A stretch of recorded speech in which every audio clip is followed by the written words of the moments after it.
Hi everyone, it's John Newton here. So where Rob was he was just taking us through the agenda. I think one of my colleagues, Chris, will probably try to get him on the phone and figure out what's going on. But for now, let me take you through the agenda, what we've got coming up. First thing is we're going to take you through our research for 2021. We put the theme on growing and protecting value. Hopefully we'll get Alan back on the line, and Alan will be able to take you through the research findings that we've got from this year. Secondly, we've got a segment of our agenda where we're going to be doing some interviews with some industry leaders. We've got 3 important guests with us, as Rob mentioned. First of all, I'm going to be joined by Miriam Hartman. Miriam is the Global Supplier Management Lead at Roche, and we'll be talking about how they're doing SRM and driving innovation through their supplier relationships. Secondly, we've got Peter Troyens from Electrolux. Peter has got a wealth of experience in bringing the executive team along and bringing suppliers along on a SRM journey. So Peter and I will be talking about how they're doing that. And then thirdly, we'll be joined by Anna Williams.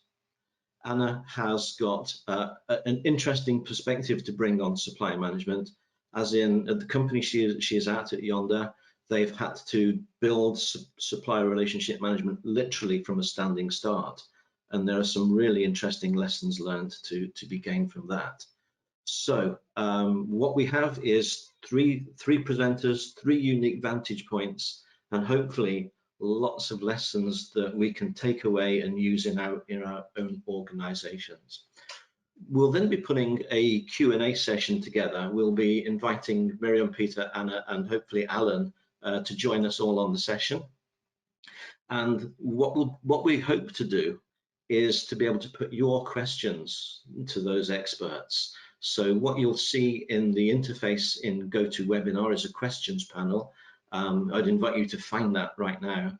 And if you've got some questions that you would like me to put on your behalf to those folks, then please send us your questions, and we will use your questions and make it an audience-driven event for the Q&A part of our agenda.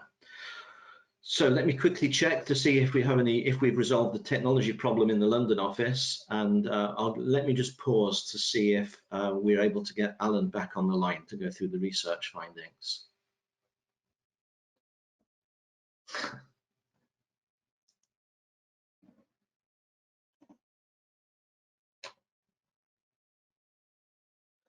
Looks like they're still having technical difficulties, so I guess I'll keep my neck on the block and keep things going that way. Okay, so let's move on to the next part of our program. Next part of our program is the research findings, our research results from 2021. Okay, probably worth us pointing out at this point in time that we've been doing this for 13 years now. You can see on the screen here the legacy that we've got from when we started doing the research back in 2009 all the way through to the current time, 2021. We've managed to be able to use a well-proven question set that gives us a wealth of data into how supplier relationship management best practices have been operating over the entire period from 2009 through to the present day. Really good question set, which helps us look at the continuity and the trends that are flowing through that timeline. The other interesting thing that's probably worth remembering here is each time we've done one of these annual surveys, we've layered an additional focal point across it as well. Back in 2020, we looked at how to do supplier management at speed, a really topical issue when you get to the point that COVID had done a significant amount of, and probably still is doing a significant amount of disruption to our supply chains. And what we have here is an issue with how do we do SRM really quickly, get it stood up and get the value driving. And we looked at that as a particular issue. We've looked at harnessing and growing supplier innovation. We've used sustainable SRM as a theme, and all the way through this entire timeline, we've looked at different advantage points, how you develop the value proposition. I particularly remember one year we looked at, what if you turn buying power off? You know, if you're a luxury brand and you don't have the volume that that large procurement organizations have, where volume doesn't talk and you're a luxury brand, how do you do SRM then? And there's some really interesting findings across all of that. And the main thing I think to bring away from that is all of that data, all of that research, and all of the case studies, with all of the lessons that they've given us, are all freely downloadable from our website.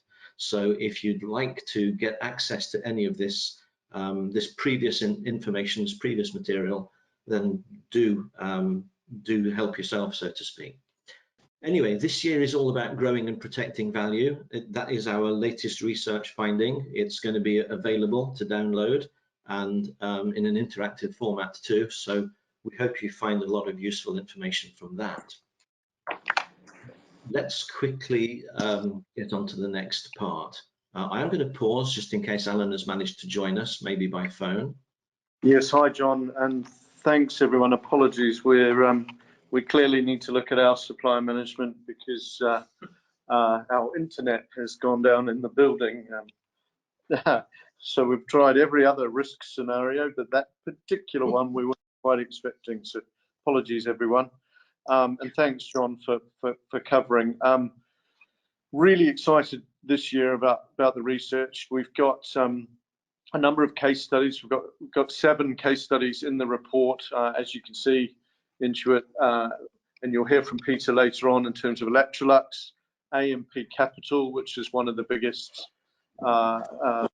insurers, capital organisations in Australia, Skanska from a construction point of view, and Allied Irish Bank, Kelly, the people, and again you'll hear from Anna with Yonder later on. We've also got two interviews within the system, within the book. One from a chap called Adrian Clements, who's the former global head of risk for ArcelorMittal, the steel and mining organization. I'd really encourage you to read that. It's a fascinating piece or interview with Adrian, and I think you'll enjoy the article. The other one, and I'm theoretically not allowed to mention the organization he works for, but it's a very large, the largest social media organization, so I'll let you guys deduce which one that might be. And we have Nicole Pava, who's just implemented supplier innovation there, and we've got a great interview with Nicole as well. So hugely encourage you to read this year's book. Links will be available after this piece of research. I believe our internet is now up, so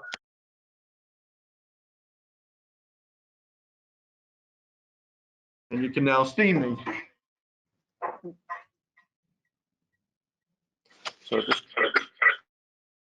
Sorry, switching from mobile to laptop and getting notes in the right place. I feel like a newsreader. So next slide, please, John. If we could just cover the kind of insights on where this year's research has come from. So you'll see that, again, you know, we're up to 250,000 data points globally over the 13 years we've been doing this research. This year, roughly half came from North America, from Europe, about just over 25% from North America, and Australasia roughly 20%. Those mathematicians of you will realize that we're 5% short, and actually that is covered really in sort of Middle East and Southern Africa. We really don't see much coming from South America or Africa. So and what we've really deduced over that, it's a combination of maturity in procurement. You've got to be pretty mature in procurement before you get to SRM, and frankly probably also our offices, Europe, North America and Australasia, so we can hassle you a bit more. So huge thank you for everyone who has done the research over the years. Without you, we just couldn't do it. So thank you for that from me. Next slide, please, John. Interesting here. So for 13 years, people and technology have kind of been the worst performing of the 6 key pillars for SRM. And again, that's really what we're seeing. And again, in terms of leaders, so to be a leader, you need to be in the established group for 4 or more of those 6 pillars. And you'll see, unfortunately, we've got work to do as an industry. There's only 12% of organizations that are getting into that leadership group. And I would say that actually that banding is 50 to 75%. So even the leaders have plenty of opportunity for improvement. The message I want to leave you on this particular slide is, we talk about the 6 pillars. You need to work on all 6 to make your program work. So please make sure you work on all 6 from that. I'm then going to run through all 6 of these key pillars in this particular order, and that's really the order we recommend that people implement supplier management technology. Possibly you could look at in parallel more than in series, but really value, engagement, governance really need to be done in that order. So I'll start with value, and you'll see from this that the key business driver really that we're seeing is risk, which is no surprise for everyone.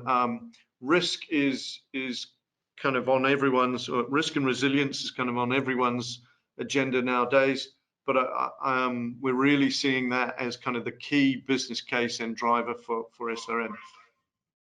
What I'd also say is you'll see that kind of more than 3/4 of the leaders are able to quantify their financial benefits. So very simply, leaders are getting benefits, and we'll cover that in a few slides. But you know, in terms of value, leaders are getting benefits, and followers aren't from that point of view.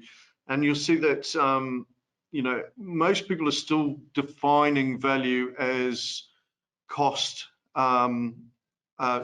reduction or avoidance, rather than other pieces of value like social value, for example. So we still have a ways to go to make that kind of definition of value a lot broader. So John, if you could just flick to the next slide, please. Couple of key points here. You'll see, and as I mentioned, leaders are getting more value, and leaders are more willing to accept and manage risk.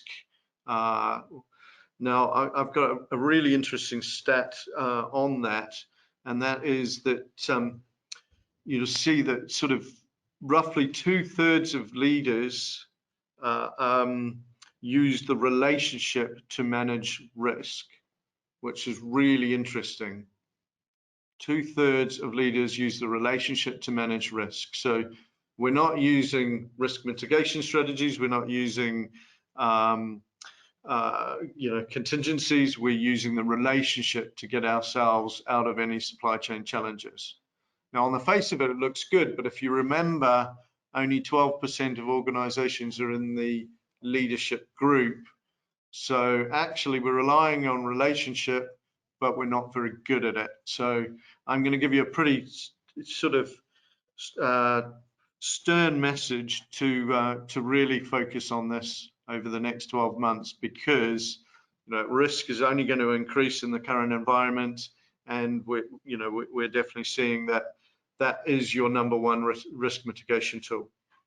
So yeah, in terms of benefits, 3/4 of leaders are getting benefits of 3 to 6%. And the other thing is that leaders define the business case, and suppliers understand it. So that's another key part to there. Next slide, please, John.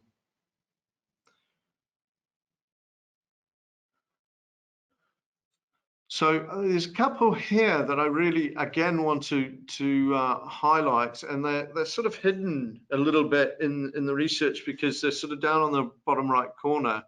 But if you have a look at it, improved speed to market, third from bottom on the right-hand side, leaders are not 1 or 2, 5 times as more likely to get improved speed to market than followers. If you can't get a business case from risk, that surely gets you a business case for supplier management. 5 times more likely. Twice as likely to get an improved end customer experience.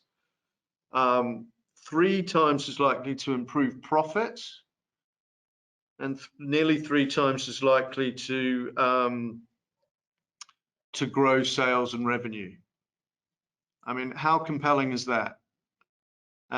So for me, and these are new questions this year, we really looked at the value because of the theme. But for me, those are hugely compelling reasons to do supplier management.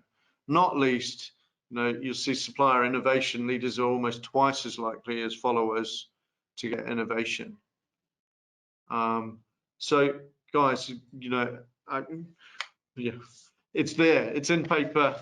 Let's do it, because there's a huge opportunity for us in terms of an industry to improve what we're doing around supply management, and the numbers are there. So, John, if you could flick to the next slide, please, you'll start to see the shifting role of procurement. And we've really noticed over the pandemic that the role is moving. I've written an article in this year's book around kind of 4 themes of find, keep, protect, and grow as part of our role. I won't spend a huge amount of time on it because we've got lots of stats to keep you interested today, but I will encourage you to open the book and read that particular article about our shifting role. So to move on to that though, one of the things that I really want to kind of highlight on this that's come out of this value theme is about being strategic. And I think the key thing here is looking at our horizons.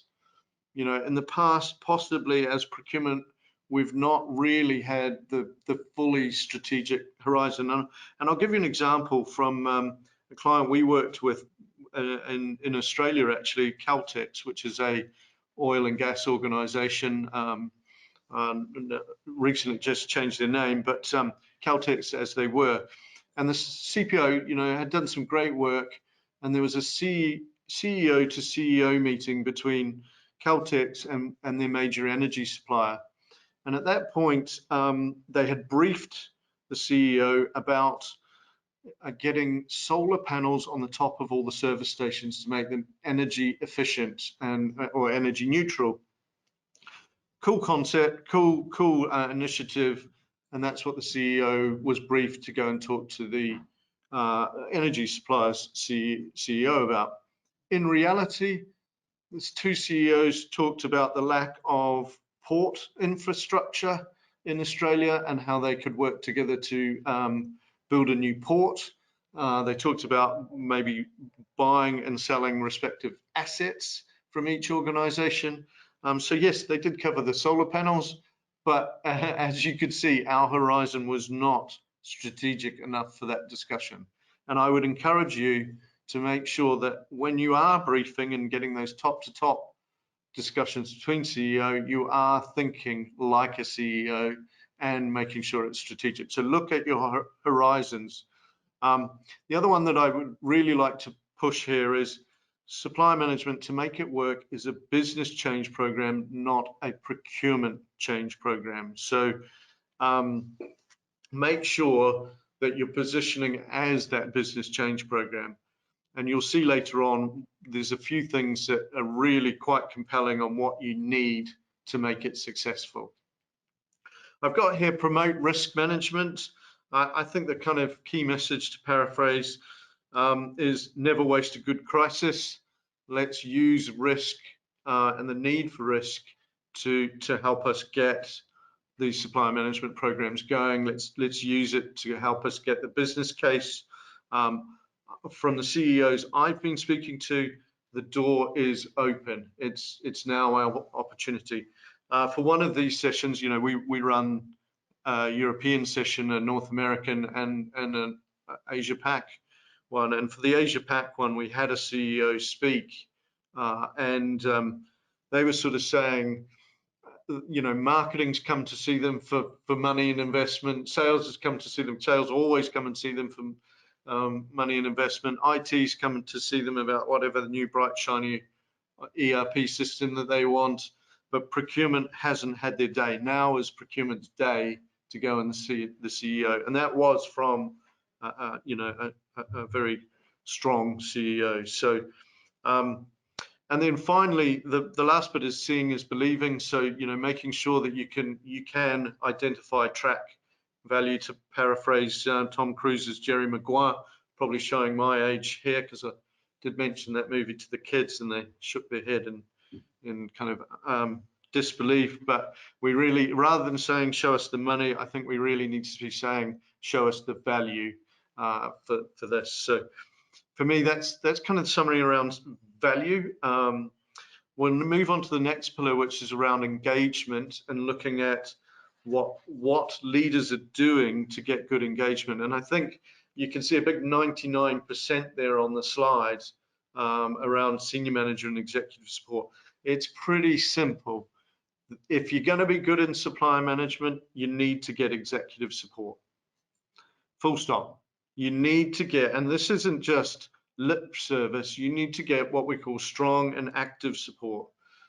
We know that those people that are good at it, those people that fit in the leadership group, have either CEO or next line down from the CEO as their executive sponsor, and they are actively engaged. And look, frankly, for most of your organizations during COVID, your CEOs had their sleeves rolled up talking to suppliers. Let's use that now for it. So very simple, leaders get executive support. I mentioned about leaders communicating their program, and if you look, sorry, if you could go back one, sorry, John, just a couple of other points I want to do there.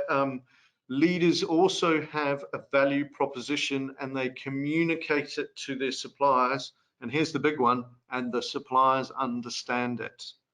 So if you haven't developed a kind of value proposition and what I call a sales pitch for your supplier management program, you need to, and you need to get it out on there. So, and again, run your voice of the supplier. And what I mean there is not anecdotal. I've talked to a couple of suppliers and they tell us they like us. This needs to be formally measure whether you're a customer of choice or not. And you'll see that most of the followers, 2/3 of the followers aren't doing a voice of the supplier. So whereas 3/4 of leaders are, and it's incredibly important, not only for you to get internal business buy-in, but also this is how you measure the success of your program. So let's do it. Next slide, please. So I think the key one is, and we've talked about here, build relationships, but it's, you know, I mentioned that it's a wider business program, so we need to engage that wider business. You know, my view is that we should own the process, the policy, the technology, the training, but we don't need to own the relationship. We need to work in harmony with the business on how they're managing and supporting the relationships. I think you've got to sell the stakeholder on the value, and you've got to get the stakeholders to know where you are on your supplier management journey. Show them where the program's going, what their role will be in it. And then finally, get suppliers involved. I know I've mentioned this in past presentations, but you know, Harley Davidson does this amazing supplier board structure where you get a formal board position that actually advises Harley on what innovation they should be considering, and that's made up of suppliers. McLaren, they take their cars around the factories. They're not interested in showing it to the execs. They want to show those working on the factory floor where the part in the car fits and why it's critical to the end customer experience. You know, and we've worked with one of the major banks here, and we walked through the customer experience, and it's amazing how many suppliers were actually involved in that customer experience. Most of the customer experience was delivered by a supplier. So involve them, get them bought in. Think about what you're doing to create supplier loyalty. The next pillar is around governance, and that's what we're going to cover there, and especially, look, most people tell us that you segment your suppliers, but so I think we're very close to something like 99.4% for people segment their suppliers. So well done on that. Problem is that we're really only using spend and criticality for the segmentation criteria. So we need to get better at doing segmentation, and you'll see that 87%, nearly 90% of people using business criticality in there. So it's spend and criticality, but what they're not using is, well, does the supplier even see you as a strategic supplier? Who are the suppliers that we want innovation from? Do we see a future with them? What's the 5-year roadmap for them? The other thing is, and again, leaders, this is kind of, it makes sense, but leaders have the core building blocks. They have built what we call treatment strategies. They have contracts in place. They do supplier performance management, and they look at risk, whereas only 13% of followers say risk management's in place for most of their suppliers. 13%. And we're in COVID, Suez Canal, shortages of goods. I saw today that China's steel production has fallen through the floor. So the knock-on effect of that is going to be huge. So risk management, so we need to get the building blocks in place as a function. What we find is you sell the program on the gloss of supply management, and you use it to also bolster the building blocks to do that. So I'd encourage you to do that. Next slide, please, John. So kind of very quickly, getting the foundation is critical. So I talked about those building blocks, but it is key. We've got to look at our segmentation around and looking at the differentiation of segmentation, and then also running what if scenarios around what happens if we turn off spend, who comes to the top, what happens if we only focus on innovation, who comes to the top, and that sort of thing. And then finally, differentiate your so using your treatment strategies to differentiate them. I was talking to an insurance organization, and they were really struggling to get their SRM program off the ground. And it was interesting because prior to the meeting, I read their annual report, and it said that our core focus was small to medium-sized businesses. And yet their SRM program was focused on trying to manage these massive organizations, which frankly, they probably didn't have much sway with. And what we did is we pivoted the program and their value proposition to align the SRM program around the same size suppliers as they were trying to target for customers. And amazingly, the board loved it and kicked their program off. But prior to that, they were really struggling to get that program going. So next pillar is around people, and again, there's some kind of core things that we can call out here. Leaders have developed a skills framework.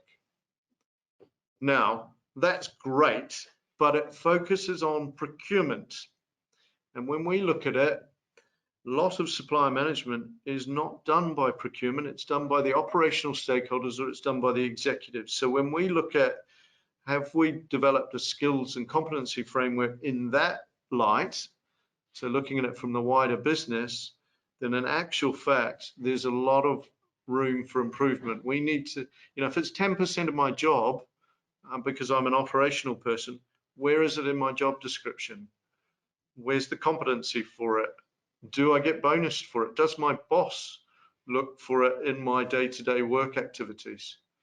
So my recommendation is we've got to think wider than procurement when we're looking at these skills frameworks.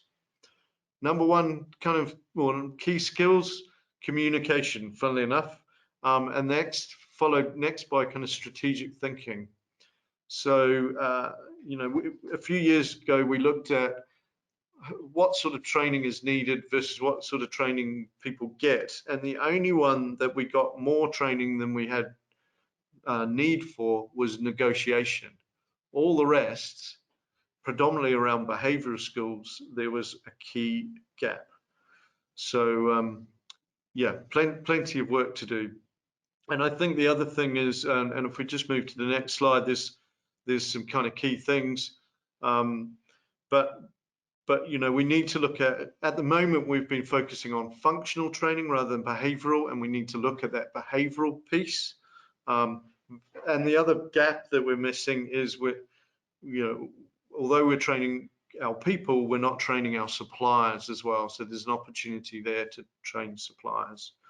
So very simply, look at your job descriptions, train your people, and develop organizational charts for the relationship and have job descriptions for these roles. So when you've got big relationships, map out the org charts from both sides and understand the roles and responsibilities from that, because that leads nicely onto competency assessment and training. So hopefully it's fairly linear. Technology is our next pillar, and this is traditionally the worst pillar over the last 13 years. But what's interesting is that it's becoming pretty popular, and I think really the pandemic has sped this up. So no longer can you go in person to talk to your supplier. You really have to use other techniques to understand what's happening with your supplier, and this is where technology really steps in. In terms of what do I mean on supplier management technology, so we think there's 7 areas you need to focus on. One is around onboarding suppliers, contract management, performance management, supplier performance management, supplier risk management, relationship, of course, innovation, and sustainability. And what we're finding is people are using point solutions, and the most common one is Excel. So roughly 86% of people are still using Excel, which happens to be the hacker's tool of choice. If anyone's interested, we have a fantastic article about how hackers use Excel as their key way into organizations, and most of us get suppliers to send their KPIs in via an Excel spreadsheet. So and we're also seeing that 40% of people are not using anything to manage the relationship, probably just the phone, which is a bit scary in these times. So yes, we are using systems, but they're point solutions, and as I said, mainly Excel. So really systems that focus on all 7 of those things and give you a view of the supplier as an account. Think of kind of CRM and flip it. So, you know, how do we view the supplier as an account from that perspective? There is a piece around the business case here, and this was interesting. So only 8% of organizations were able to quantify a financial return on technology investment, which is awfully low. My view is actually when you're doing your business case for SRM, you do it holistically, because I don't think you can roll out technology without the processes, people, governance model. In fact, I know you can't. And then equally, you can't really do the supplier management program manually, because you'll get to a certain point and then all the data will require a system to scale it. So actually, the two are symbiotic, and I would do the business case together rather than separately. So yeah, and in summary, just if we could just flick to the next slide. Clearly, it's time to retire Excel and look on that. As I said, I mentioned the business case and combining it with technology and making it a wider program. What we're seeing, especially in North America, actually, and maybe we can steal something from the Americans here, in terms of using technology as the change agent. And the key thing there is making stakeholders change once, not twice, which is quite key. So from that perspective, but if you think of technology, you've got things like risk, innovation, performance, sustainability, and relationship are all things that your CEO will be interested in right now. Contract and onboarding is a bit tactical, but those other 5 things are things that will be on CEO's radar from that perspective. So the last pillar is collaboration, and very simply, leaders collaborate. You'll see 98% of them are collaborating, and nearly 70% are saying trust is the primary benefit of increased collaboration. So pretty critical during these times from that perspective.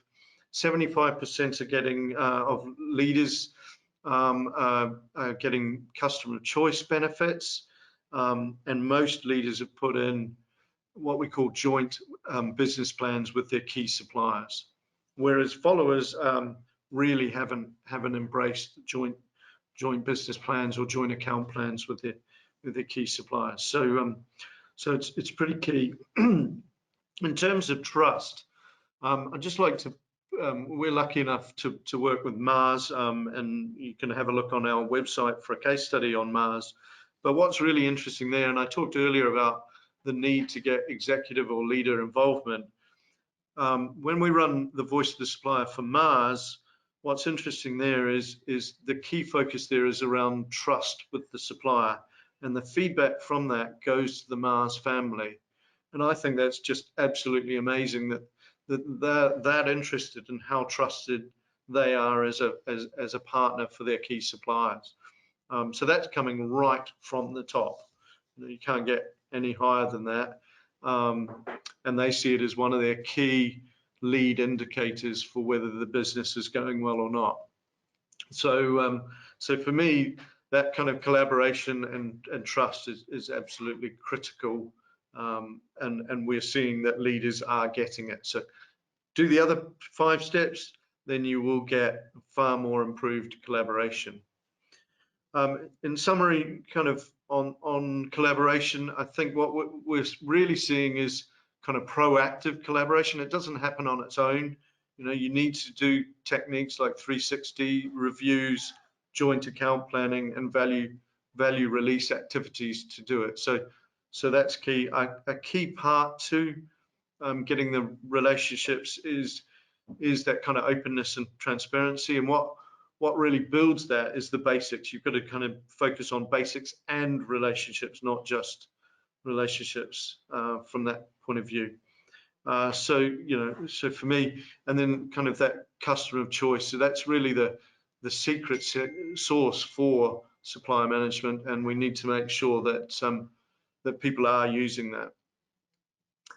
So I've got a couple of slides on COVID, and then I really will give you some actions to focus on. You know, so we you know, wouldn't be a year without focusing on COVID. So you'll see that the 70% of respondents focused on risk and said that the pandemic was a key driver for the supplier management. As I said, nearly 2/3 of the organizations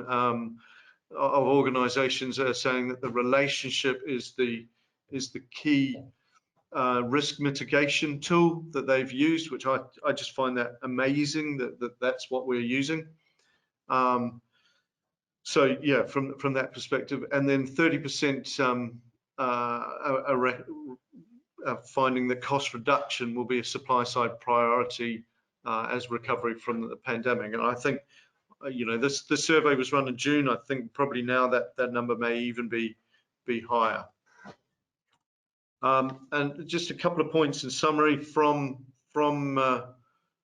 this. So, you know, don't wait now. You have the business case and you have the air of the business. Most specifically, I think in most organizations, you've got the air of the CEO. You've got to do the basics and relationships. That's absolutely critical. and you need to use technology. You can't scale the program without technology. It's absolutely critical, but you can't implement technology without the program. So they are symbiotic, but they are critical. And just to give you, I've got a few action points here. So from a call to action, make sure you align your value proposition to the organization's strategy. That's pretty key. I'm hopefully not telling you anything that you don't already know on that, but it's critical to make sure you've done that. Capture your financial benefits and non-financial. I talked about faster speed to market, and that is key. Talked about innovation, again, capture those. We need to get that genuine supplier insight through the kind of voice of the supplier, or measuring whether you're a customer of choice. So not anecdotal, you need hard insights and data. Develop your treatment strategies around supplier. So when you segment, make sure you've got very clear treatment strategies for those segments or sub-segments. And then make sure you train your people. I talked about skill sets of supplier management, not just for procurement, but for the wider organization. Invest in IT and increase your focus on the collaboration, joint planning, value creation with strategic suppliers. So very whistle-stop tour. I'm sorry about the technical challenges to begin with, but hopefully that's given you quite a few things to act on going forward. Rob, I'll slide out of the way and let Rob now sit in the hot seat and talk to you. Brilliant. Thanks, Alan. As I mentioned at the start, the plan now is to do a little bit of a poll. We've got some fantastic speakers coming up, and we just want to make sure that we can guide John, who's going to walk those conversations through in the right way. So we have a poll here. You should be able to access it on the right-hand side panel. And please, it would be wonderful if you could cast your vote and tell us what your top 3 priorities are for 2022. We'll probably keep this open for about a minute or so, so please cast your votes now. I would hope that the majority of these are pretty key or obvious to you, and obviously the industry that you're in is going to play a big part in which ones are potentially more important than others, but just gives us a great piece of insight to help guide the next conversations. Excellent. Thank you for that, and we'll be sure to get the results of that as any follow-up. Right, so without further ado, we'll go to the really interesting part. Not that Alan's insights and our research work, just to be very, very clear on that. It's incredibly interesting Thanks, stuff. Rob. Pleasure. But just to introduce John Newton, I think I tried to get it done at the start, and apologies again for the internet failing us 3 minutes into a presentation to a few hundred people, so apologies again. But John Newton, Head of Customer Education and Development, will now welcome to the stage John, and I'll leave it to you to carry out the interviews. Thanks, Rob, and again, good afternoon, everyone. Appreciate you taking part in today's session, and right on cue, looks like we've been joined by our first guest, Miriam Hartman. Miriam is the Global Supplier Management Lead at Roche, and she's agreed to talk to us today about how innovation is the overriding driver for value there. Miriam, thanks for taking part in today's session. Thank you for having me. Oh, you're welcome. Now, let's start by understanding why innovation, or particularly why innovation is so important at Roche. I'd really like to know the background about how you approach suppliers and get them engaged on this particular subject. Sure. So innovation is very key for us. And I think you mentioned before, as part of segmentation, how do we define our strategic suppliers? And at Roche, we really see those suppliers that truly are strategic for us are those where we see that we can drive innovation opportunities with them. And also, for example, do some co-investments in certain areas that are important for both of us and really have this shared vision.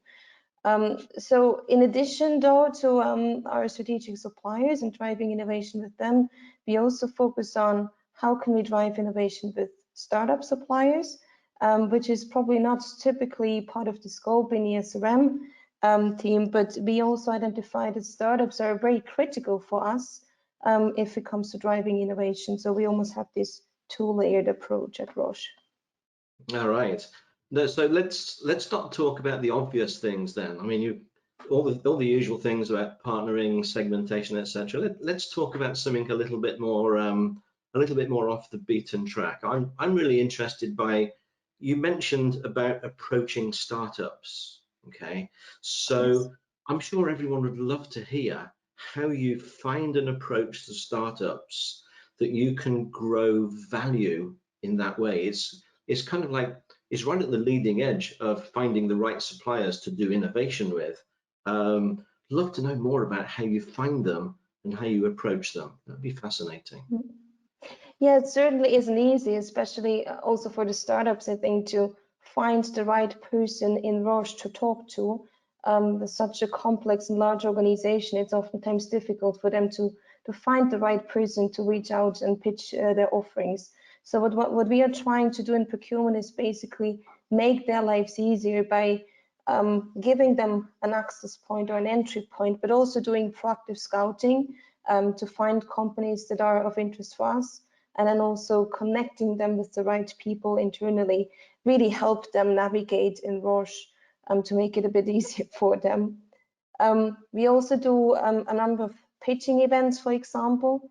We just had 2 this year where we invited startups to pitch on a startup day. That was one thing. And then the other part that we did is we also invited startups to our supplier day that just happened last week, actually, where we don't just try to connect our startups with Roche people, but also with our strategic suppliers, because ultimately we also benefit from those connections. There's a couple of words that really struck me there. The point about having pitch events. I'm kind of putting myself in the shoes of a startup company, but being invited, or almost like being found and being asked to take part in a pitch event. Can you tell me a little bit more about how you make those work? Supplier management, particularly with what you might be looking at early adoption of certain new suppliers, it's all about managing expectations and managing relationships and things, isn't it? So what could you share with us about how you run the pitch events, how you set expectations? Because I mean, a lot of those companies that we're talking about that are going to be doing these pitch events, they're probably going to be quite immature businesses, aren't they? Perhaps, more into the technology than the business relationship. That immature kind of business profile, perhaps. How do you make those pitch events work? Thinking about what you need to do for one of these companies that you found to be taking part in that. Yeah, it's a good question, and it certainly doesn't go without a lot of preparation. So it doesn't work to just call them up and say, hey, would you like to pitch for Roche? That doesn't work typically. So what we do is, first of all, we make sure that we have some specific problem statements where also we're looking for some new solutions, innovative solutions, and take these as a starting point to then scout for the right counterparts. Then also typically there's a lot of preparation of the companies who are pitching, telling them what would we like to see. So like, let's say a standard pitch deck of a startup, oftentimes you find information in there that is absolutely not relevant for us. Like, for example, the board of directors, we're not interested in that. We're interested in what solutions are they providing and how does that solve our problems. So typically we also give them some trainings and make sure that actually they have the right content in there, and also try to give them a bit of a briefing on what they're expecting on the other side, who is attending. So for example, if we have not only scientists attending, but also our business counterparts from other areas, it doesn't help if it gets too scientific, right? So that is another important part. Be clear about the audience. And then last but not least, really make sure that also something happens after the events. So it's always nice to just hear to a bunch of pitches and, oh, this is great and we are inspired, but we need to make sure that we follow through afterwards, and something happens and we follow up with those startups in particular to actually make something happen in the end. Yeah, I'm really interested in this follow-up piece actually. I'm also really interested in really what you're doing in your role, because as I listen to you explain how you in effect facilitate getting a connection between a startup with a potential for innovation and Roche as a business, it sounds like your job is probably more like a business to business coach than anything else, really. You know, you're kind of coaching both parties to get something to happen. Tell me a little bit more about your role and the sorts of things you find yourself doing that maybe others could kind of learn from to get better connections between the business and suppliers that have got great ideas. What's a day or a week in the life of Miriam Hartman like? A very good question. So I think it's, I mean, independent of whether it's a startup or a strategic supplier, I think we see our role in the SRM team as connectors or coordinators almost, right? There's a business need, and we have suppliers that have the possibility to fulfill that business need, whether it's a startup or a strategic supplier. Somehow we need to connect the dots and make sure that we bring these together. So, I mean, I often actually think it's a supply relationship management is maybe the wrong title. It should be more stakeholder relationship management or something else, because ultimately what we're doing is connecting the dots, connecting people, and making sure we identify internally opportunities and challenges and try to find solutions outside. I like that. SRM stands for Stakeholder Relationship Management. I predict we'll hear Alan Day using that phrase from now on. There you go. It sounds like what you've been talking about, although it's specifically R&D focused, that's your kind of, that's the spark that's created this kind of activity kind of thing. It sounds like a lot of the things that you've been talking about would work well in any organization, really. Just need to kind of put it into their context. I mean, it's an organization that's very heavy in terms of R&D at Roche. Do you think it's just because you're in a very R&D centric organization that you're able to get the sorts of things happening that you've been describing? Or do you think it really is an approach that's portable to lots of different contexts? Absolutely. I mean, looking at our portfolio of strategic suppliers, it doesn't have only R&D companies in there. Of course, the largest R&D organizations are very critical to us. The same goes for startups, right? We cannot just drive all the innovation from internally. That doesn't work. But if you look at our portfolio and the type of suppliers and startups we're engaging with, these span across all the different functions, including manufacturing, commercial, also areas that are maybe areas of interest like sustainability. We look into many startups also in this space. So it's really spanning across, and I wouldn't just focus on R&D to really drive innovation. There you go.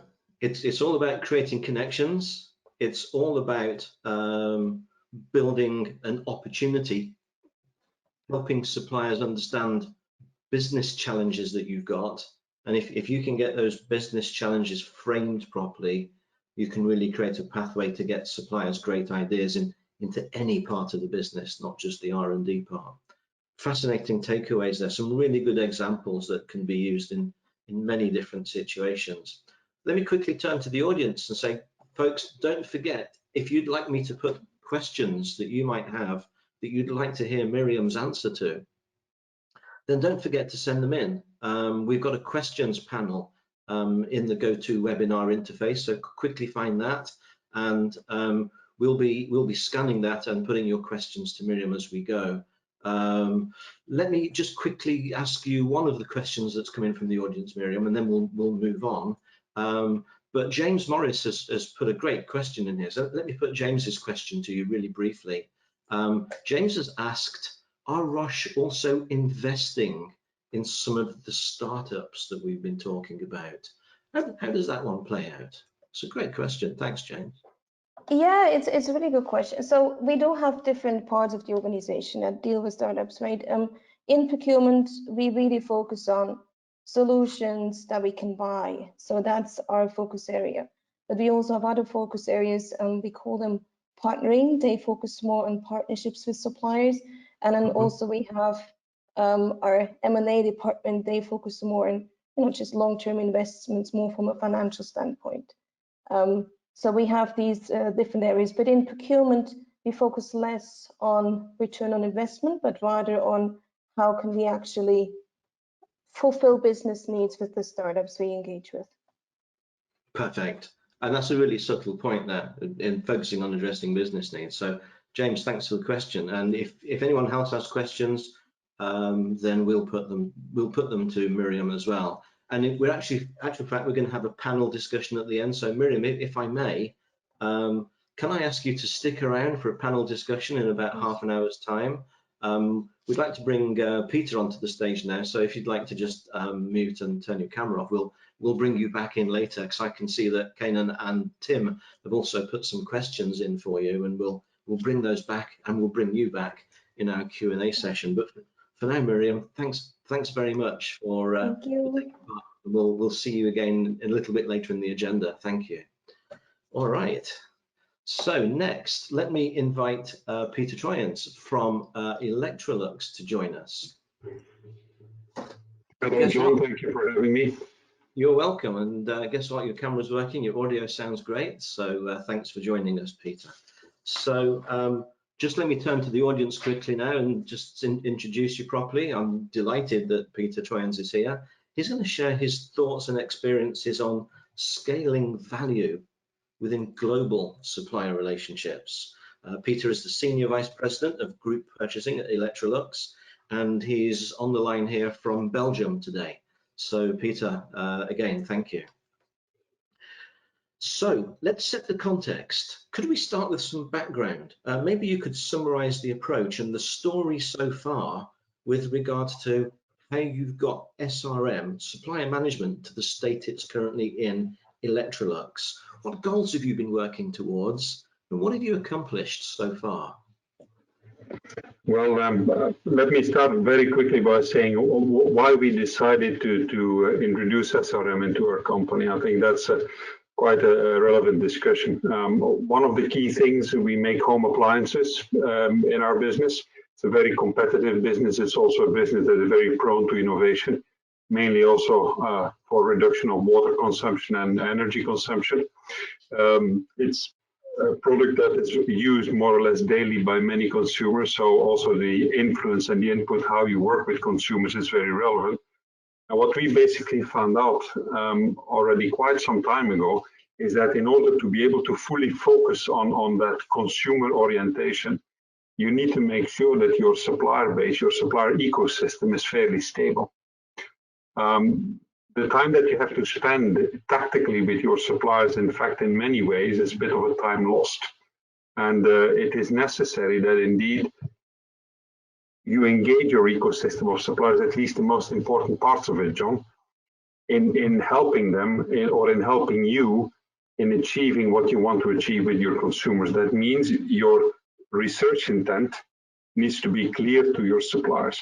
Your operational intent, when it comes to quality, it needs to be very relevant. But also, and this is for us relatively new, we have very bulky products. When we start selling them over the internet and we go directly to consumers, it is a game changer in our business. And that means also that our supply chain needs to be set up differently. Doing this without involving your supplier base is suicidal, honestly speaking. So that is where it came from. Now, where are we on this? We have been working very long-term with our suppliers already for many years. The element, however, and it was highlighted by Alan already, we make formal contracts with our suppliers. However, you need to also properly manage your contracts. That means you need to use them to achieve goals. It's not about the legalistic side of things, if you allow me for that phrase. It's much more about making sure that you have a common understanding about the target that you want to achieve, and that you also effectively put a deadline and energy and resources behind it to get it what you are trying to have. The reason why we moved into SRM then is also to formalize that approach into a much more structural way, to make sure that it did not become a pure purchasing event. I think this is a risk that you see in many areas, that basically the responsibility for supplier management is moved into purchasing. It's a bit like a hot potato. I think in that sense, broadening the perspective and making sure that much more stakeholders are involved is the wise thing to do. Thank you. I remember when we were planning this, you told me about something which you developed to really help people get bought into and supported. It was the 5 reasons to believe, I think you called. Could you just quickly tell us what those 5 reasons to believe are? Well, what for us is very relevant is indeed there needs to be a story of why we are starting to much more actively engage our supplier base. And typically senior management understands that very easily. However, when you go a little bit lower into the organization, people are much more exposed to day-to-day business pressure. What for us was very relevant is that we had a very consistent narrative that we could share with people in different parts of the business. One of the key elements was that indeed our consumer focus had to become much more deliberate, had to be much more pinpoint. One of the key elements was, of course, to have a supplier or become a customer of choice, which is a very big word. But I believe now going through the pandemic and the consequent logistical challenges, I have to say that more and more people have now felt what it means to be prioritized. The fact that we have picked up significant business, we have grown quite significantly in the last couple of years, mainly the last 2 years, because we could basically serve our customers in a much more creative way than some of our competitors, and we picked up more business because of that. It is not something that we as purchasing or as an organization you can immediately qualify or quantify, but now you see it happening. You see, and there was also the element that we believe, because we are widely organized, we have 4 business regions, that bundling our business and collaborating much more stronger across the 4 regions with our key suppliers was very relevant. That is also part of these 5 reasons. So it was in fact a standard narrative that is being brought through the complete organization and in a language that is understandable for all. And I think that's a really key point here. You can end up with a value proposition, so to speak, for supplier management. That sounds very grand. You can use it as a sales pitch, but you really need it in plain English so that people really do have those reasons to believe. Let's shift the focus a little bit here, because you've got a really strong handle on taking suppliers with you, giving them reasons to believe, and taking internal stakeholders as well, which I know you said has its own particular challenges, particularly from different expectations, whether it's a slow burn or whether we need results fast, those sorts of things. Tell me a little bit more about some of the challenges that you've had to deal with in terms of the internal stakeholder support going through this global program that you've been driving over the past few months. Well, it's not past tense yet, John. We are still coping with the challenges. The reality is that most likely, that's my feeling, they will never go away. They are a bit inherent to a structure. As I said, we are a multinational, active in many countries, and I believe that is the first element. There is a cultural element of how things are perceived in certain ways, how businesses are being done. US, Asia, Europe, Latin America can be very different. And that means that also when you put an activity out of there, people tend to interpret it in many ways. And the interpretation is not necessarily bad, but you need to be cautious that you still keep the heart of the intent where it needs to be. That is a challenge. Another element, which it is SRM, as you said, it is a slow burn. People need to have a bit of patience before you really start seeing the results. If you have behaved in a certain way for, let's say, decades, you cannot expect that your supplier base wholeheartedly follows you when you start making that curb, right? It depends a little bit how big the curb is, and we can all debate about that, but it is something that you need to be mindful of. People tend to want to go in a straight line, or organizations at least. A differentiation that we have seen also is that when it was pitched to our senior management, in fact, the executives were very positive about it. I would not say enthusiastic. They tried to understand it, but we told them also about all the challenges that were coming in this faster moving digitalized world and why it was necessary to make sure that we had that ecosystem of suppliers following us. They understood it, and I think they also are very actively engaged, taking part in the meetings, making sure that there is a facilitation ongoing inside the company. However, what is also very relevant is that at a lower level in the organization, with the operational stress that exists there, some people tend to stress out the program a little bit. They want to see results much faster.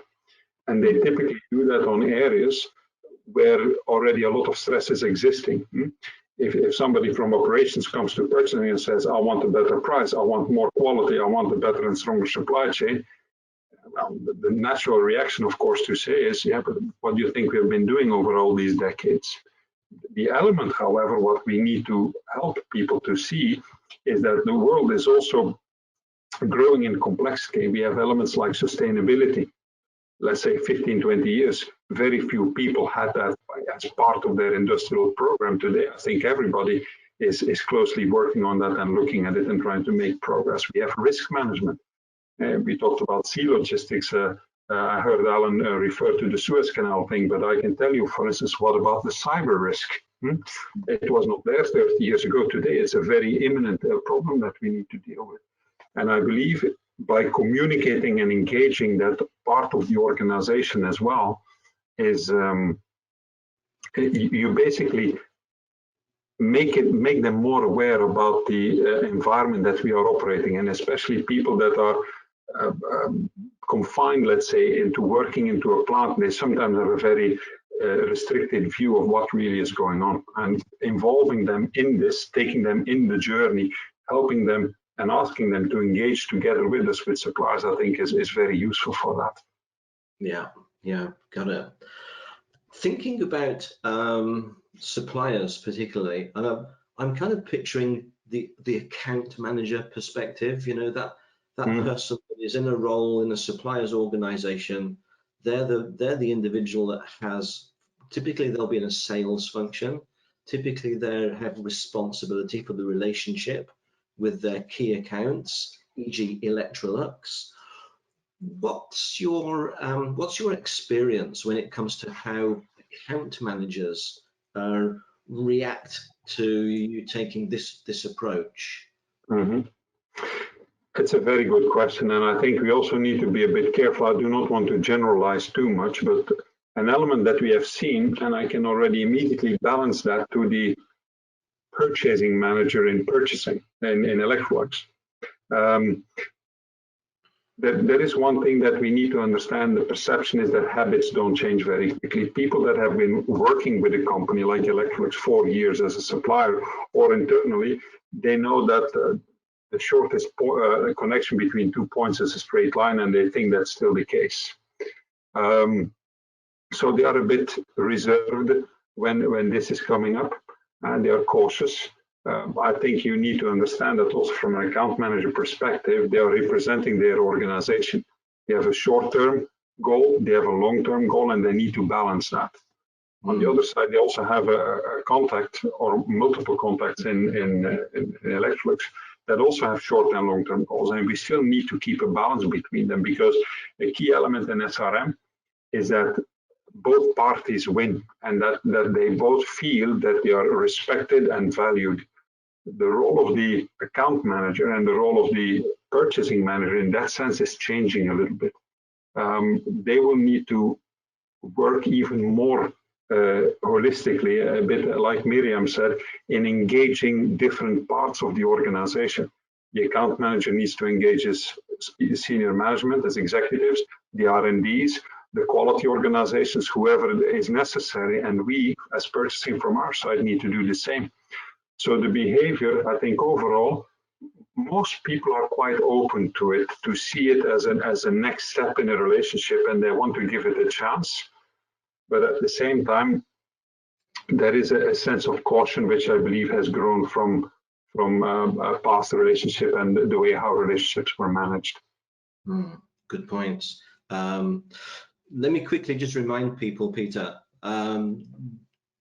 we've got a great opportunity here. So if anyone has any questions that they'd like to hear Peter answer, don't forget to find that questions pane, and I'll do my best to represent your questions on your behalf. So don't forget to do that.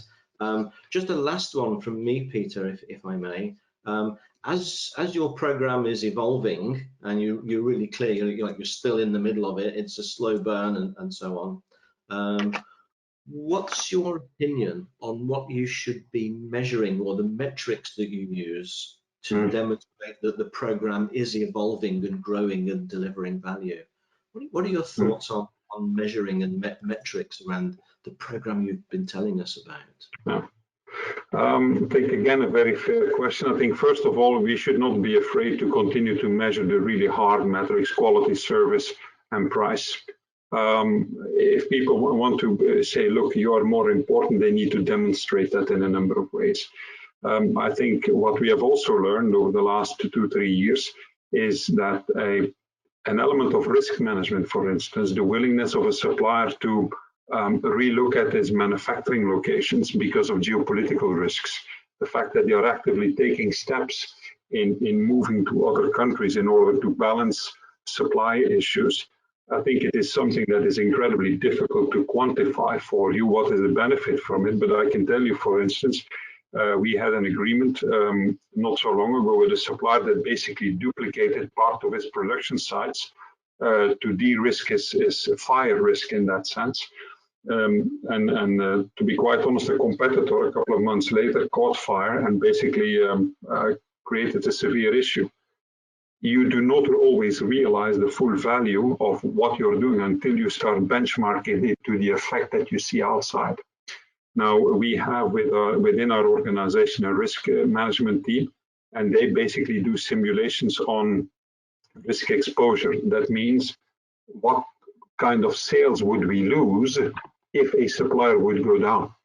And once that reaches a certain threshold, we are basically motivated by that organization to do something about it. And that means that the company takes it very seriously. Similar things on sustainability. We are aggressively investing in a more green supply chain. Now that costs us money, but the alternative is basically, if you don't do it, what kind of an effect will it have on our company goals? We have strongly committed a couple of years ago on becoming carbon neutral in our value chain, not our supply chain, our value chain. Right? Well, somebody made that commitment, a calculation was made for it, and it's a journey that we need to go through. Suppliers are part of that value chain. So when they make an investment, when we ask them to do something to reduce their footprint, and they can put evidence on it that it has a cost to it, we will listen to that and we will basically find and negotiate a compromise there. Some people may say, hey, your cost is going up. Well, I don't entirely agree with that. Your purchasing cost is going down, but the value for your company is increasing, because our company's goal is not only to increase EBIT. There are a bunch of other responsibilities that we are a publicly traded company. A lot of the investment funds that invest in Electrolux are very large investment funds. These people, they also look at things, what you do around ethical sourcing, what you do around sustainability, and how you develop your supply chain there. If we would neglect that, we would basically neglect our shareholders, which are the owners of the company. You see, I think you need to be dynamic in what you measure. As your relationship moves with your supplier, that focus may change, and that is okay, because the business around us will change. We talked about it before. The logistic chain is broken. 5-10 years ago, risk was treated completely differently in our company than we look at it today.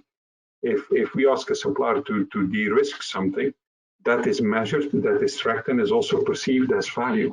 We do not necessarily put a monetary value to it. And I think this is one of the key elements that we still need to work on, is to make sure, how do we sell that better? Now in Electrolux, what I can tell you very briefly is there are certain organizations within the thing that do not belong to purchasing that basically put a track record on the evolution. For instance, what is our carbon footprint? How does it look like? They're actively measuring that. What is our ethical sourcing? How many conflicts that we have? Do we see an improvement in that? What is happening with our supply chain? How many disruptions do we have? All these metrics are being generated in dashboards. And if we actively engage our suppliers, you see these numbers all moving to the green. And in that sense, you basically improve your company value rather than just the cost of it. I hope that answers your question, John. I think it answered it really well, and there are some really important takeaways from that answer, Peter. Actually, you're in a really competitive environment. You really are. You know, so to be talking about how it changes dynamically and how you need to look at metrics, which actually, and as you were talking, I'm thinking you're talking about metrics not just that the business would care about, but through your risk, your resilience, your sustainability, where you're getting rare earth minerals from and how you're doing. These are things that a modern consumer society actually cares about as well. You know, you're looking at full commercial value, not just from a business leadership point of view, but how that affects your product, how that affects your standing in the industry, and how your company, what your company values being delivered to the consumer. So I think that was absolutely awesome. Time's catching up with us, I'm afraid, and I can see that we do have some questions from the audience. So Alison and Claire, I'll try to bring your questions in just a moment. Peter, are you okay to stay with us a little bit longer? And no worries. Q&A session in about 15 minutes time? That's okay. Perfect, thank you. So in which case I'll move us on to our third guest presenter, if I may. Peter will mute and close his video for a moment. Anna is, my goodness, that looks like Anna Williams. Anna, thanks for joining us today.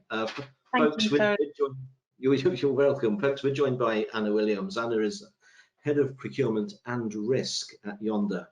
Anna, we chose the segment of this agenda to be, or the agenda, well, one way around or the other, but we chose we'd focus on nurturing value from a standing start. And you literally have got the experience of nurturing value from a standing start. Maybe we should turn the clock back a little bit for the benefit of everyone that's tuned in, just to explain what we mean by that. What was going on at your standing start, and what did you need to achieve? I think that would be a great way to set the context for everyone. Yeah, so thanks, John. So I joined Yonder in July 2019, and we were a sister company, just becoming a sister company of a large construction company in the UK called ISG, and we were forming a new business called Yonder. And it became very apparent very quickly that the transformation to move us into Yonder had been very internal to date. So after a couple of weeks in, I asked the big question, the elephant in the room: has anybody actually told our supply chain that they won't be working for ISG in January, that they'll actually be working for a new organisation called Yonder? And there was a lot of head scratching and a lot of looking around at each other. And they kind of realized that a big fundamental, you know, we had live sites, you know, we were live on big data center sites. Nobody had actually engaged with our supply chain to tell them that there was going to be this fundamental move. So we had sort of 4 months to do everything, to develop all our systems, all our processes, all of our platforms, and get us into a position that we would be able to independently trade as an organization across 4 European countries, safely, compliantly, legally, and to bring our supply chain on that journey with us. Okay, so that literally is the standing start. So you're clearly putting the focus there, almost like being, as you said, the elephant in the room, who thought about our suppliers kind of thing. You're clearly focused on protecting the value that's in those supplier relationships. Let's turn our attention to the challenges that you had to overcome, almost like from the point of view of building the commitment and building the support. with the suppliers themselves. Tell us about the challenges and how you overcame them in terms of the expectations and everything with the suppliers themselves. Okay, so Yonder was looking to be very different, very market disruptive, and so the kind of, traditional, let's just send a letter, let's send them an email, wasn't going to work for the type of message that we wanted to get out into the industry. So with the commitment of the executive leadership team, we actually went to each of the countries that we were going to be launching in from day one. So that was a little road trip around Europe, and actually went and met the supply chain. So we invited every single person that was working with us, plus organisations that we knew we would need to take on the journey with us, because we might not need them from day one, but we needed them to hear the story and to develop a sense of excitement and want to work with us.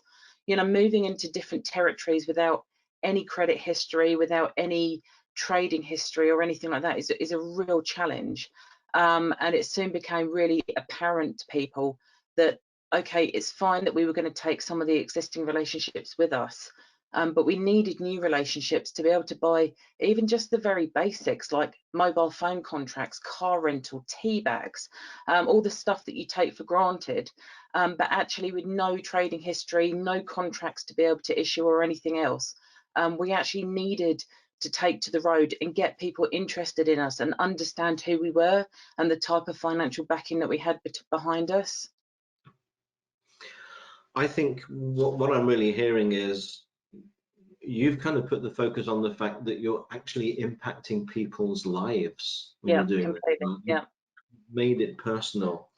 I think, and I know that you and I've spoken about this before, and you describe your approach as organic. I think is probably a good word for it. And I can see why you describe it that now, when you're getting out there, making it personal, actually meeting people and building relationships, country by country, supplier by supplier. Are you going to carry on this organic approach, or have you got critical mass now? I mean, it's where do you go having built this? What do you do now? Because you said you're going to be disruptive, right? Yeah, we haven't really stood still. So since we went live in January last year, we're now live in 26 countries as of last week, 26 from 25. And the international expansion plans are not stopping at all. So the countries that we're looking at are quite complex in terms of some of the compliance issues, modern day slavery issues, sustainability issues and things like that. But we are looking to be really disruptive to the market. We want to take the market by storm, and we want to take the supply chain with us and get the supply chain to understand that being disruptive isn't us being difficult to work with, it's actually us being easier to work with. So the way that we performance manage, the way that we contract, the way that we're managing the relationships, and what our suppliers should expect from us, like a gain share approach and a win-win situation when we're working together, it is all a very, very different way of working and a very Yonder way of working. I'm really keen to know what disruptive looks like, to be honest. So gain share, win-win, absolutely. But from the supplier's perspective, in their shoes, so to speak, some of the usual things that happen, like performance management, the way performance management happens, the way contract management happens, even onboarding suppliers. Can you give us some examples of what the results of thinking disruptively actually looks like from a supplier's perspective? Yeah, I mean, we've tried to make us easy to do business with. So, the disruption in the market was to kind of really challenge the norm, especially around the construction industry, which is really old fashioned. The innovation in the construction industry is pretty much null and void, really, and it has been for a long time. So, the traditional bang on the table, contractor, client, subby type approach is not the approach that Yonder are taking to market. We're doing proper 360 performance management, with the gain share element there and things like that.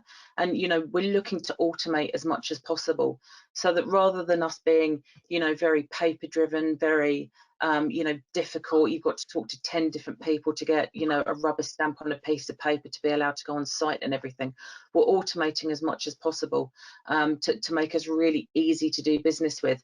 And the disruption in the market, because we will be so much easier to do business with from a supplier perspective, means that our build time will be a lot less.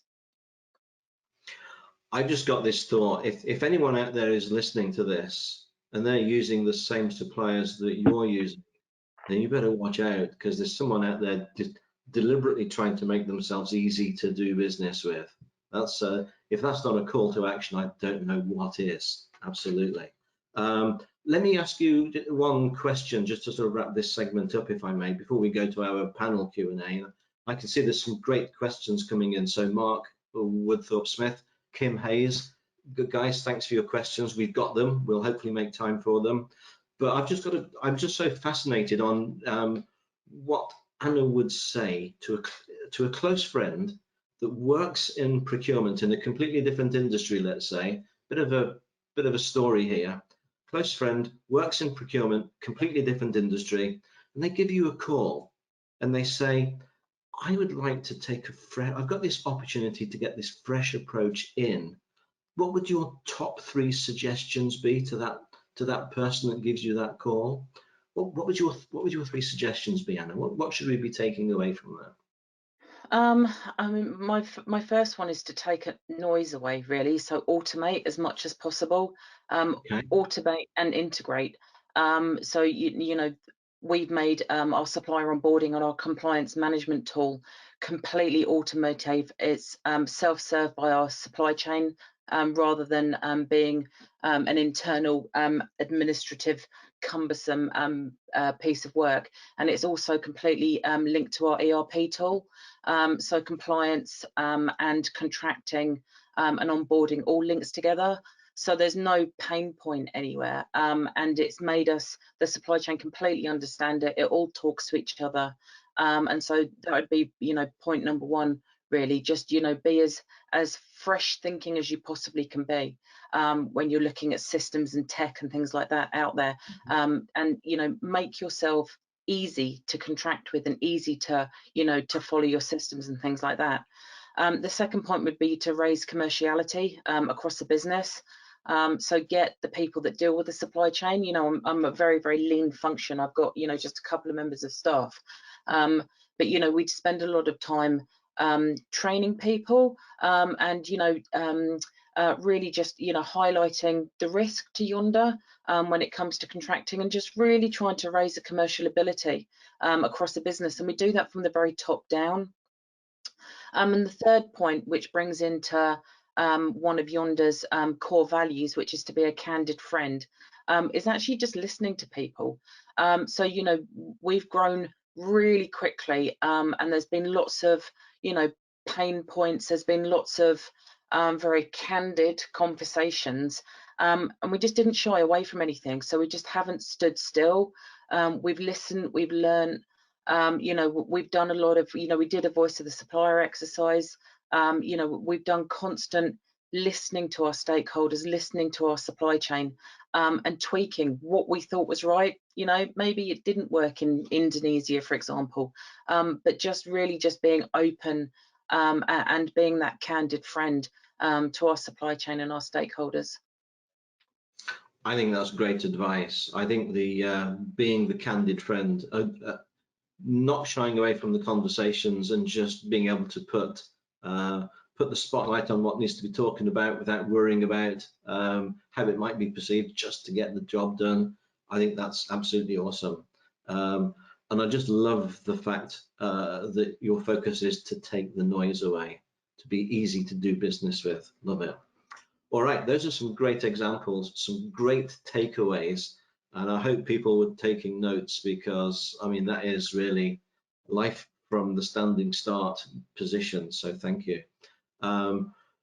We've got some questions coming in. Anna, you okay to stick with us about another 15 minutes or so? Yes, of course. Thank you very much for having me. Yes, I'd love to. Welcome.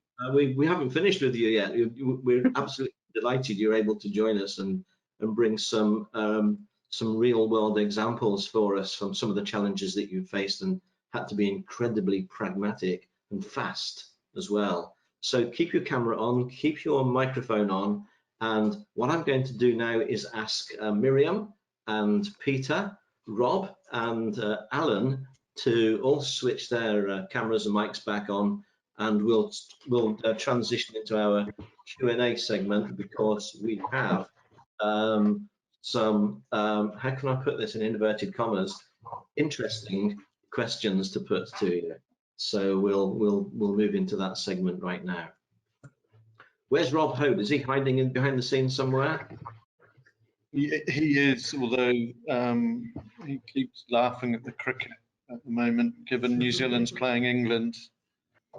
So we don't want to know about that. Thank you. That's just that's off. What I can see, I don't want to know about that either. So. No, we don't want. No. Okay. Right. So Q&A time then. And I'm apologies to the audience. My Q&A window is kind of, the latest question is at the bottom of the stack. So just because you got in with the question early doesn't mean I'm going to see it in the window I've got straight away. But I'm going to ask the panel to be reasonably brief. If I tell you to be really brief, it's because you know we're running out of time. But just for now, I've got a question which I think might fit well with both Peter and Anna. But let me just give you the question. It's a question that Patrick has brought in, and I'll do my best to read it out here. I need to go and get some new glasses, I think. So Peter's question is this: when scoping SRM prior to implementation, was there more of a focus on supplier requirements or on internal requirements? And how did you balance the two? Not sure whether we'll have time for a concrete example of that, but just balancing supplier needs and internal needs is the question. Peter, would you mind if I put that question to you first? No, that's okay. Thank you, John. It's a good question. Frankly speaking, when we looked at SRM, we looked mainly to start with at what would we need as Electrolux. We put our own demands forward and then try to understand, okay, what is it that needs improvement in our company? What do we try to achieve? Of course, now during the discussions, once we have done that segmentation of suppliers, which is relatively complex, we are now also engaging suppliers in these face-to-face meetings, and there, of course, the needs of the suppliers will start to surface, but they are quite individual, right? And we will need to address that as we go, absolutely. So we started from our view. It's a really interesting point, and it's a really interesting question, because as we often say, the value that is there is grounded in what each supplier individually does. And you know, the more diverse your supply chain, the more you kind of have to apply that thinking, really.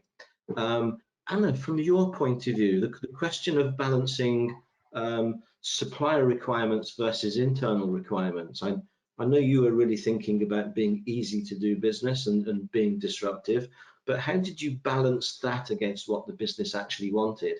Or were the two things actually symbiotic? It's a really good question, isn't it? I think with the SRM approach that we're taking, the yonder, you know, the bespoke element of the business is to build faster than anybody else in the marketplace. So that's one of the disruptive measures that we want to do. To do that, we have to have the supply chain on board with us. We can't do it without a supply chain. And so the SRM approach is very much collaborative around, this is what yonder's objective is. This is what our client needs us to do. How are we going to get there together? And the SRM approach has been very much based around that. So it hasn't been a what do we need versus what do you need. It's we want to achieve this. We want to achieve this together. The gain share and the pain share will be joint. How are we going to get to the end goal? And we will monitor each other. So when we do performance management and things like that, we only ever do joint performance management because, you know, at the end of the day, we will impact a supply partner's ability to do their job as much as the other way around. You know, we're new, you know, there's a lot of people finding their feet and things like that. And so, yeah, so it's been done kind of together with a joint goal at the end of it. I'm kind of linking that to something Alan said earlier about the importance of doing joint business planning or joint account planning. I think joint account planning is a good phrase because it kind of recognizes we know what account managers want to do and can add value to their process as much as anything. But if just building on what you just said, Anna, maybe preceding joint business planning or joint account planning is actually joint goal setting. Yeah, you know, very much so so. there you go. Yeah. Yeah, I mean, Yonder operates, I don't know if you've heard of the expression OKRs, objectives and key results, and we have them at senior level, then we have them going cascading down the business. And, you know, it's kind of, you know, I kept on asking the question, do the supply chain have the OKRs? Do they know what are OKRs? So we actually now have joint OKRs, which is exactly that, is joint goal planning. One version of the truth in action. Perfect. Yeah, absolutely. Thank you. Right, I've got some questions for each of you here, but the next one that's caught my eye is a question that's been specifically asked for Miriam, actually. So this is a question from Mark Woodthorpe Smith. So Mark, thanks for your question. And Mark's question is this: he's very interested in the pitch approach that you've taken, Miriam, and Mark is keen to understand what the success rate is from doing this, and how much due diligence you end up doing on the startups that you invite. So what's the success rate that you get typically, and how much due diligence do you end up doing for those startups that you invite? What are your thoughts on that question? Great question from Mark, by the way. Yeah, so indeed a good question. So I guess the question back to him would be, what do we mean by success, right?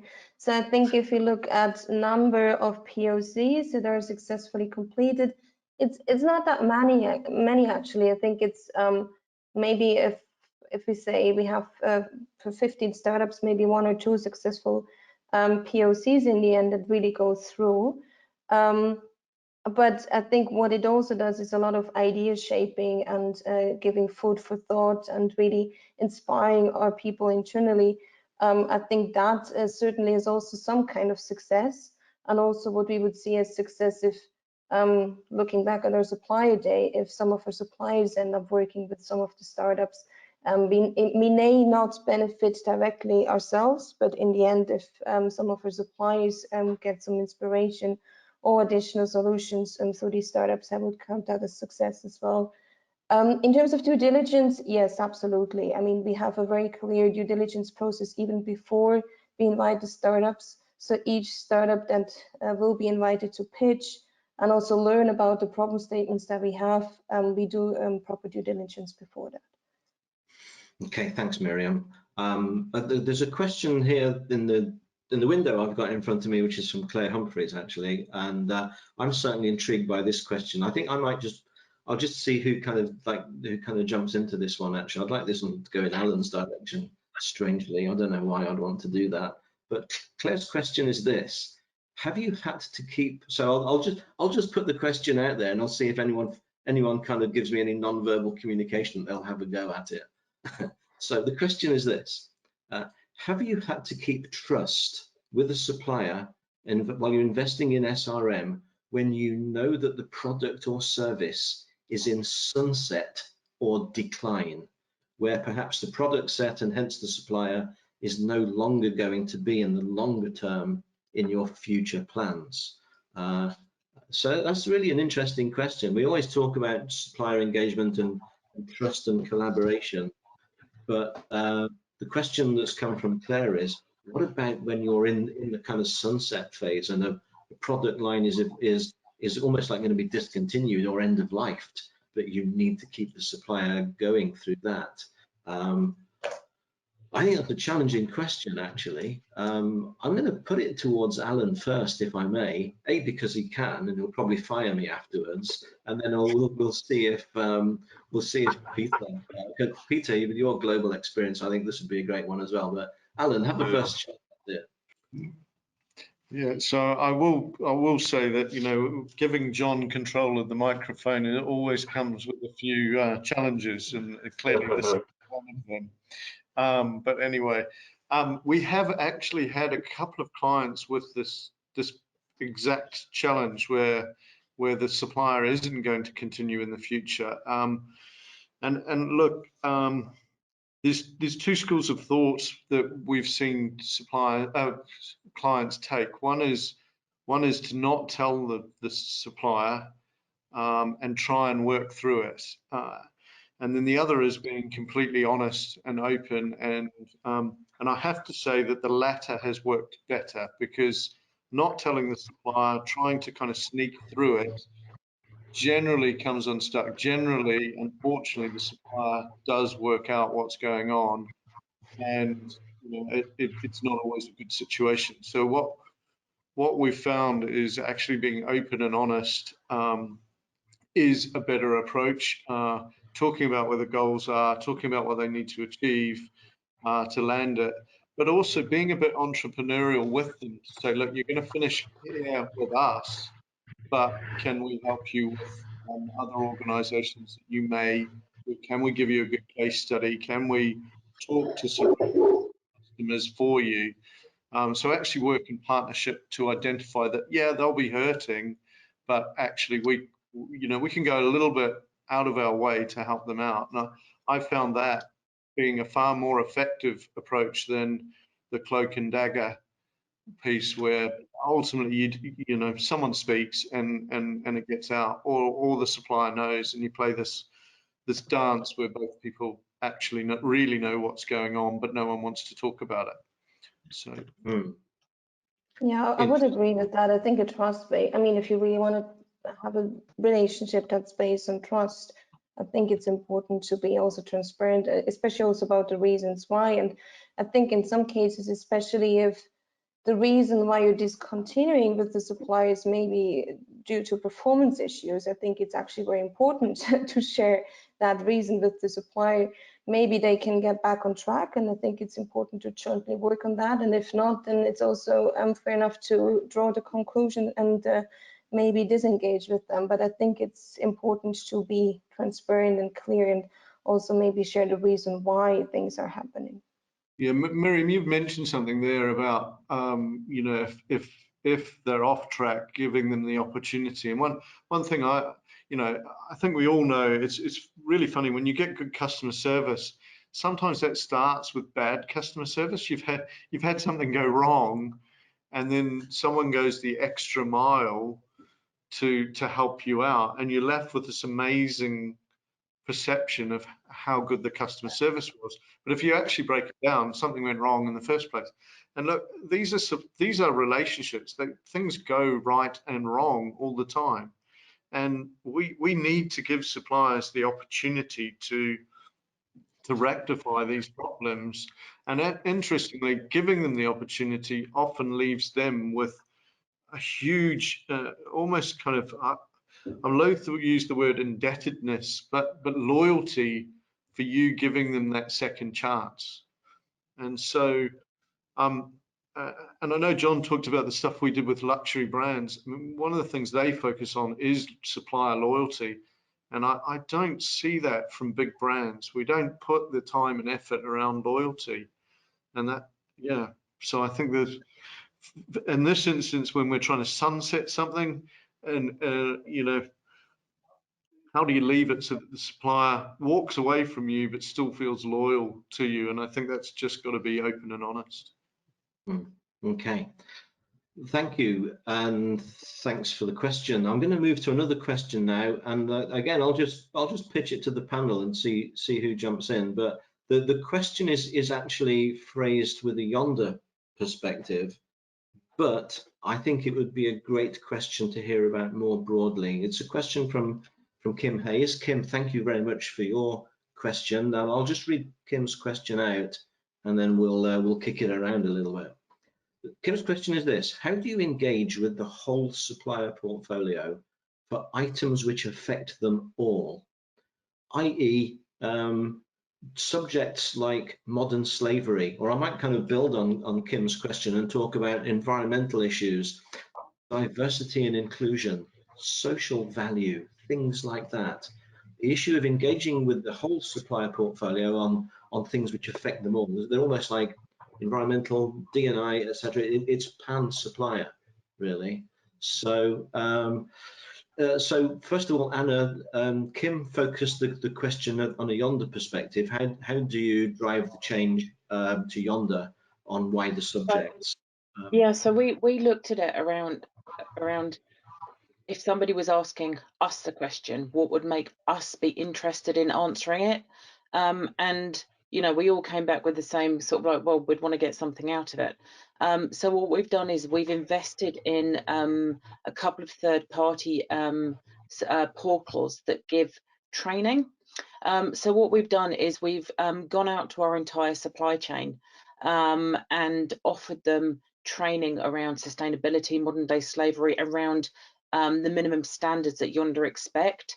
So if they're not there, there isn't a fear of that we wouldn't work with them because they are not there. If they're not there, we want to support you to get where you need to be and to understand it and take it seriously. And so we've had sort of like a 97% take up at the moment on all of the elements that we want to educate and raise awareness for our supply chain. And considering some of the countries we're in, like India, you know, Indonesia and stuff like that, that's a remarkable take up. But I think it's because we've offered something back and done it in a really positive way of, you know, we will help you learn and upskill your team. Thanks for that. That's, yeah, it's a really interesting point. It's that it is, I think it's a very clever question to pick something which is pan supplier. We're really pushing the envelope for time here, but if Peter, if you wouldn't mind me asking you on I think this it's in, fair. Look, of course, we are a very big company, and in that sense, we have dedicated teams for it. For instance, on sustainable sourcing, there is an independent team that helps suppliers come to terms with the realities and the legislation on forced labor and on sustainability. The element in here is that we basically, and that's also what we have done on sustainability, created a dedicated team to engage with suppliers to make sure that they get professional answers and professional support. Some of these teams are permanent, some of them are semi-permanent, but that's the way how we go about it. And of course, when we need to treat answers, how do we prioritize them? It's a Pareto analysis. It's basically the one that has the biggest effect on us, or the biggest effect on our business is the one that we would deal with first. Got it. All right. Thank you. Yeah, cool. Right, we do need to move on to the next segment. I can see, so Graham, Martin, Catherine, Linda, Claire, Tim, we've got your questions. We will make sure we get responses to you for each of those questions. But unfortunately, the time has caught up with us, and we need to fit other material into the next 10 minutes that we've got left. So before I hand back to Rob Hode, what I quickly want to do is sincerely thank Anna, Miriam, and Peter for giving us your time, as well as access to your insights and thought processes today. We sincerely appreciate it. Thank you. What we'll do now is, if you wouldn't mind just muting your audio and video, I will ask my colleague, Rob Hode, to take the stage again and help us through the remaining parts of the agenda. So Rob, back over to you. Brilliant. Cheers, John. Likewise, my thanks to those people that have participated. Steps. So clearly, you know, thank you for all of your time in attending. Thank you to the speakers. We will send you a link which comes with the download to the research report for 2021, which has got some really good case studies in it as well, some a little bit more detail from what we've heard today. And you'll be able to, you know, re-watch this webinar. You'll get a link to the on-demand webinar as well. Like John says, if there's any questions that went unanswered, we will follow up directly with you to make sure that we can get you an answer. There will be a feedback form. Please do fill it in. You know, we can't do much about the internet dropping in an entire building, but you know, any other feedback and comments are very, very welcome. And it goes without saying, you know, please do reach out if any of the topics here today have been, you know, of interest or has sparked an idea in your minds as you're, you know, planning your progress towards better supply management, or different supply management, or more supply management in 2022 and beyond, please do give us a call. I will just pass or welcome Alan back just to close with any other comments. Thanks, Rob. And we're doing our high-tech swap of cameras here, as you can see.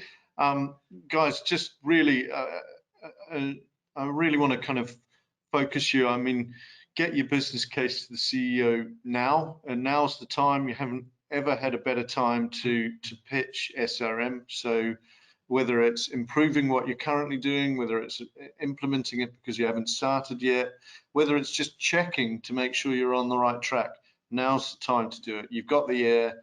You know, you won't get a better time. I think review how technology can help. I'm going to do a shameless plug here and come and talk to us about getting a demo on Supplier Base on that, and then also talk to us on training and your teams, kind of for both your teams and your stakeholders. And finally, you'll love this year's report. It's a great read. So we will send you the link. Please make sure you download it and enjoy it.